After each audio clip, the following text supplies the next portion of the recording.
Oke, jadi pada bagian ini saya akan menjelaskan struktur GUI atau tampilan antarmuka dari program yang kami buat menggunakan library Tinker. Pertama, pada baris 1 terdapat perintah impor Tinker Azteca. Baris ini digunakan untuk memanggil library Tinker yang nantinya digunakan dalam pembuatan tampilan aplikasi. Selanjutnya, pada baris 41 terdapat root sama dengan tk.tk. Baris ini berfungsi untuk membuat jendela utama aplikasi yang akan ditampilkan kepada pengguna. Kemudian, pada baris 42 terdapat root title.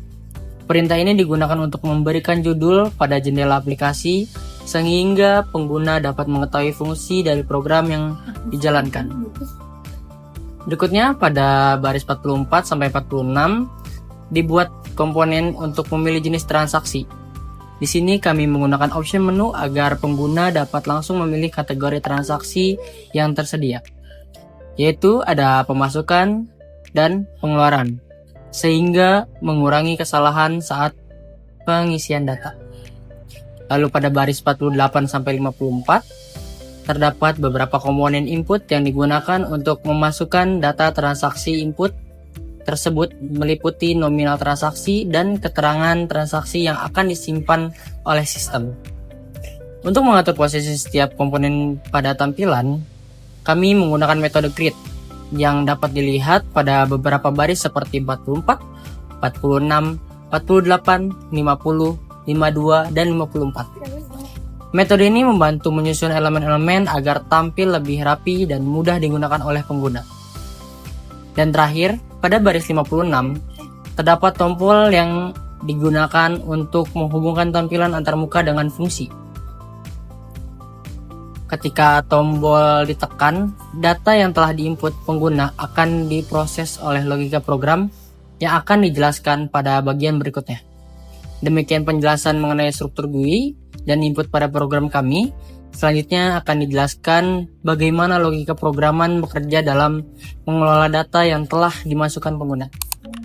Selanjutnya saya akan memaparkan bagian logika input dan validasi atau bagian program kita melakukan data handling. Bisa kita lihat pada layar, logika ini berpusat pada fungsi tambah transaksi yang dimulai dari baris ke-14. Pada baris ke-14 sampai 17 yaitu pengambilan data input. Setelah pengguna memasukkan data pada GUI, fungsi ini pertama-tama akan mengambil nilai dari masing-masing kolom menggunakan perintah get. Data jenis transaksi diambil dari combo box, sedangkan nominal dan keterangan diambil dari kolom entry. Lalu pada baris ke-19 yaitu logika dan validasi angka. Setelah data dimasukkan, bagian kedua yang paling krusial adalah validasi. Di fungsi ini, kita menerapkan logika if not nominal is digit. Fungsi is digit ini berjalan untuk memastikan bahwa pengguna hanya memasukkan karakter angka pada kolom nominal. Selanjutnya, pada baris ke-20 sampai 21, yaitu penanganan error atau handling. Jika pengguna tidak sengaja memasukkan huruf atau simbol, sistem akan mendeteksi dan memunculkan pop-up peringatan menggunakan message box. Error bertuliskan nominal harus berupa angka. Kemudian di baris ke-21, terdapat perintah return yang berfungsi untuk langsung menghentikan program saat itu juga, sehingga data yang salah tidak akan sempat diproses ke tahap berikutnya. Ini adalah bentuk perlindungan penting agar data keuangan dan yang masuk ke database tetap konsisten dan tidak rusak.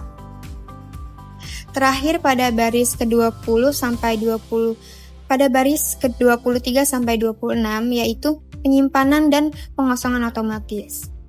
Sebaliknya, jika input nominal sudah valid dan lolos dari pengecekan, program ini lanjut ke baris ke-23 untuk memanggil fungsi simpan ke file guna menuliskan data ke dalam file teks.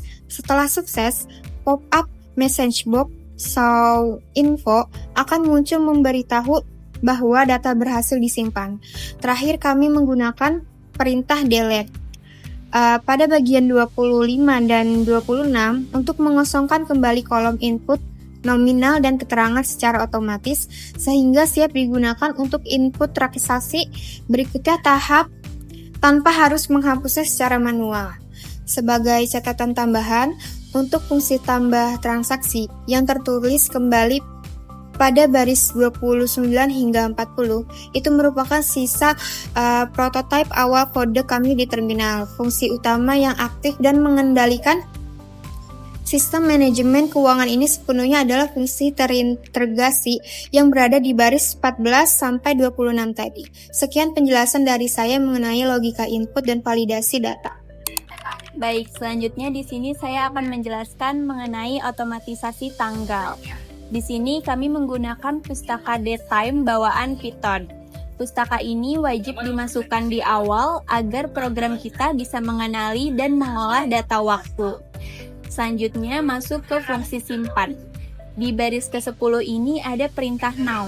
Fungsi ini bertugas untuk mengambil tanggal dan waktu dari sistem laptop secara real time atau tepat saat transaksi disimpan.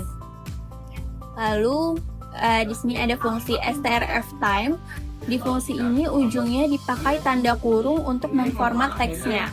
Jadi urutan tampilannya diatur menjadi tahun, bulan, tanggal, jam, hingga detik supaya semuanya rapi. Simpulannya, dengan fitur otomatisasi ini, pengguna tidak perlu mengetik tanggal secara manual. Karena selain mempercepat input, setiap transaksi juga jadi punya rekam jejak waktu yang valid dan akurat untuk kebutuhan laporan. Demikian pemaparan materi dari saya mengenai otomatisasi tanggal. Selanjutnya akan dijelaskan mengenai bagaimana mekanisme penyimpanan file input output. Baik, di bagian keempat ini saya akan menjelaskan core atau inti dari penyimpanan data aplikasi kita, yaitu fungsi simpan underscore ke underscore file atau mekanisme file i atau o. Pertama, di baris 7 kita tentukan dulu nama filenya, yaitu data keuangan.txt. Di file teks inilah semua data transaksi bakal disimpan. Nah, kuncinya ada di baris 11. Kita pakai fungsi open dengan mode A atau singkatannya dari open. Artinya tambahkan, saya pakai A, dia setiap ada transaksi baru, sistem juga menghapus atau menimpa data yang lama. Data baru bakal langsung ditambahin di baris paling bawah. Jadi, buat keuangan kita aman dan gak bakal hilang walaupun aplikasinya ditutup. Nah, di baris 12, ini proses ngetik datanya ke file. Formatnya sengaja dibikin berurutan, yaitu tanggal, jenis, nominal, baru keterangan. Di antaranya dikasih pembatas garis tegak dan tanda atau N. Paling belakang itu fungsinya kayak tombol enter di keyboard, biar tetap berikutnya ngetik di baris baru di bawahnya. Demikian penjelasan mengenai mekanisme penyimpanan file pada program kami. Selanjutnya akan dijelaskan bagaimana integrasi dan struktur fungsi ataupun modularitas. Baik, di sini saya akan melanjutkan penjelasan materi, yaitu tentang integrasi dan struktur modularitas. Kami menggunakan struktur modular, artinya logika kode dipisah-pisah. Di baris 9 ini, kami buat fungsi khusus simpan ke file, yang tugasnya cuma untuk menulis data ke file. Lalu di baris 29, kami pisahkan fungsi tambah transaksi. Tugasnya khusus untuk mengambil inputan jenis, nominal, dan keterangan dari layar GUI. Pemisahan fungsi ini bikin kode rapi dan mudah dikelola. Dan yang terakhir itu ada di baris 58, perintah root main loop. Ini adalah jantung dari aplikasi. Fungsinya untuk menjaga jendela GUI tetap terbuka dan terus memantau aksi atau klikan dari user sampai aplikasinya ditutup.